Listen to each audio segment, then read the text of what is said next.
Men కంటే వుమెన్‌లోనే ఎక్కువ over thinking ప్రాబ్లమ్‌ని ఫేస్ చేస్తూ ఉంటారు. ఎందుకంటే వుమెనే ఎక్కువ ఈ ప్రాబ్లమ్ ఫేస్ చేయడానికి కారణం, అన్నీ నేనే చక్కబెట్టాలి, అన్నీ నేనే హ్యాండిల్ చేయాలి, ఇవన్నీ నేను మాత్రమే కరెక్ట్‌గా చేయగలను అనని చెప్పి ఎక్కువ మేమే చేయాలి అని చెప్పి వాళ్ళు ఎక్కువ స్ట్రెస్ తీసుకోవడం వల్ల అన్ని పనులు కాకపోవడం వల్ల తను ఎక్కువ ఓవర్ థింకింగ్‌కి గురవుతూ ఉంటారు. సో, అన్ని పనులు మనమే హ్యాండిల్ చేయలేం. మనం చేయగలిగిన వర్క్ మాత్రమే మనం చేయగలుగుతాం. అది మనం గుర్తుపెట్టుకొని ప్రతీదీ మనమే చేయాలి, మన చేతుల ద్వారానే అన్నీ జరగాలి అనే విషయాన్ని పక్కన పెట్టేసి, మనం ఎంతవరకు చేయగలమో అంతవరకే చేసి హ్యాపీగా ఫీలయితే ఈ ఓవర్ థింకింగ్ ప్రాబ్లమ్‌ని మనం సాల్వ్ చేసుకోవచ్చు.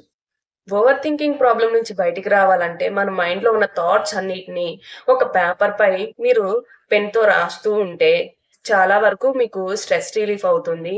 అలానే మీకు మనసు ప్రశాంతంగా ఉంటుంది. ఇలాంటి మరిన్ని టిప్స్ కోసం మన ఛానెల్‌ని ఫాలో అవ్వండి. నేను మీ Anusha, life clarity coach for women and certified access bars practitioner.